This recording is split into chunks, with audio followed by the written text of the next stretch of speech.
Welcome to Conversations with Cathy and Erin. Today's segment, we'll be talking about going back to school.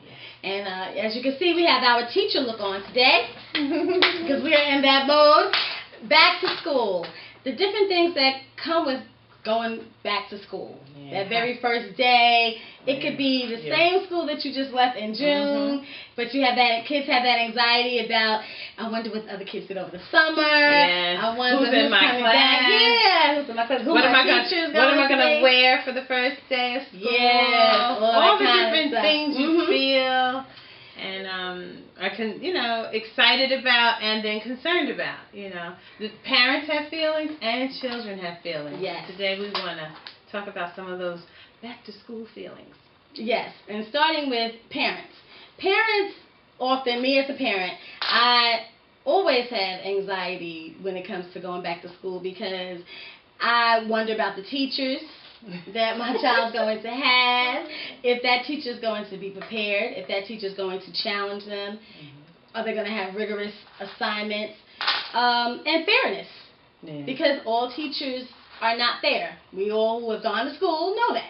Teachers are not fair, and sometimes you have to go in there and listen, I'm not having this, stop picking with my child, give her the grade. But, and also about the different people that they meet, because circles change. Yes. And so you don't want your child to wind up in I don't want to say, but I'm going to say a bad circle, because some circles are bad. A bad circle, a bad group of kids. Right, schools all have cliques. Yes, and circle, that's our time. But parents are concerned about the types of friends your children may have. I'm a parent, and I'm thankful for the types of friends they have, because who your child's around is an influence. Their peers influence them, as well as it's a reflection of sort of where their mind is, and who they are. So your friends are supposed to represent you.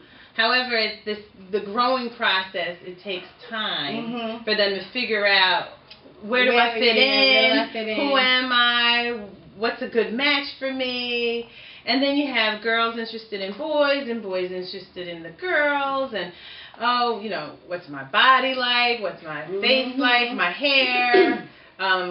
Guys are worried about, if they're buff enough and their clothes, and boys and girls share the same feelings about all those things. And guess what? We still haven't gotten to just academics in school. Exactly. So they're coming with the outside. They're coming with all these other things going on in their mind, and school is still at hand. And I want to do well. Is it going to be too hard for me? Oh, am I going to remember what I learned last year? So just as part of our conversation is, we want to talk about just like they're concerned and excited, and all these thoughts are running through their minds. Same thing for parents and their guardians and caretakers. It's the same thing. Everybody's thinking about the unknown. Yes, how my child is going to do this year. And when you're in grammar school, kids meet other kids, and then parents oftentimes decide on the circle. Because if the parents don't gel, the kids could get along fine, but you can't have a play date without the parents. Right. So, if I don't like their mother, we're not having a play date. Right. I'm Right, and parents make judgment calls, just like yes, parents do make judgment calls too quick.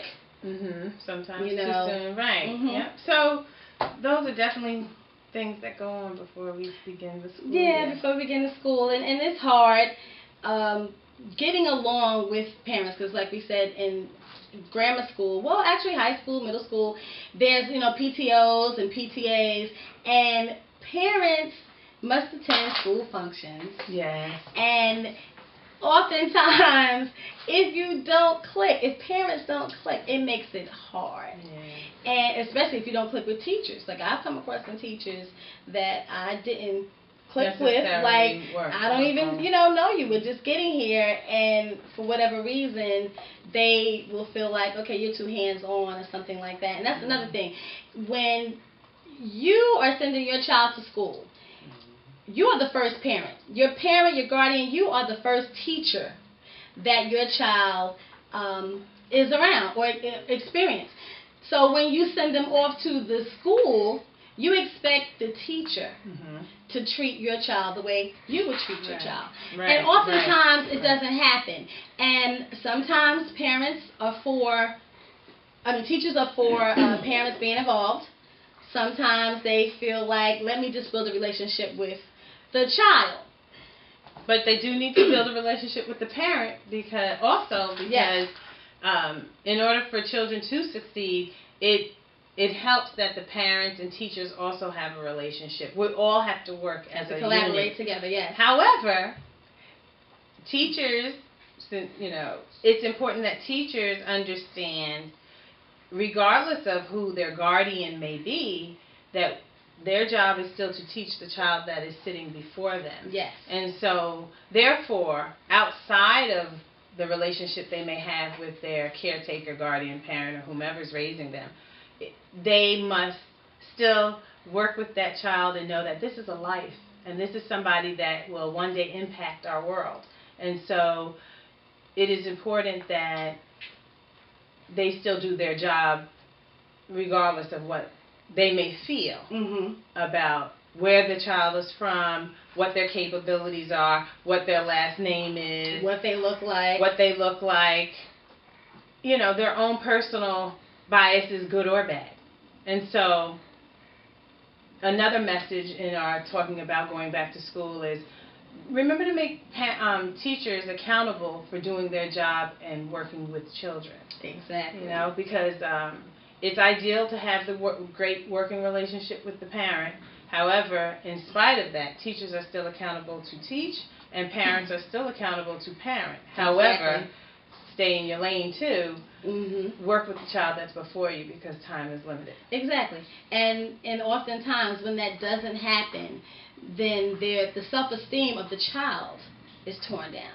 Yeah, and as parents, you always want to build your children up, make them feel good about themselves, but yet you go into a classroom, all you're supposed to be doing is just teaching, enhancing what I've touched upon already with my child, whether it's math, whether it's science, whether it's history, whatever the case may be. As a teacher, when you make that commitment for that profession, I believe, this is my opinion, that you are willing to work with all children, no matter where they come from or what their background is. Because you don't know who's and you want them, and you want them to, leave your classroom feeling proud that, I learned something and I accomplished something and I got a good grade in this class. Because, like you said before, they're our future. That's right. And I would hate to be in a nursing home and have a former student that I didn't do well with, and I need my bedpan removed. Oh my God. Or need one. Yeah.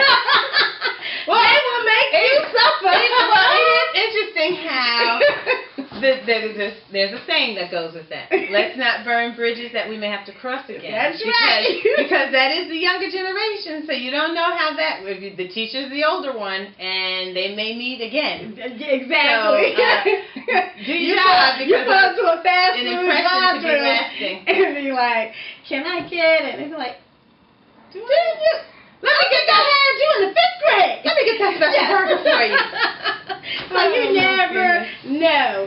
But, on the flip side of that, you always encourage your children. Yes. Always Yes, encourage your children. yes. Parents, when your kids come home, Please. you need to sit with them, find out what they learned, even if it's 15 minutes. And I know a lot of parents work and they're busy. Just a few minutes of saying, how was your day? Yes. How'd you feel about today? That's a different type of question beyond how was your day. How did you feel, my son, my daughter, my granddaughter, my niece, nephew, whoever it is. How do you feel about today? Showing the concern for them in their place where they have gone is a real different and to get their feedback and to let them have a voice. Yes. And not critique it right behind it. Exactly. Just let them share and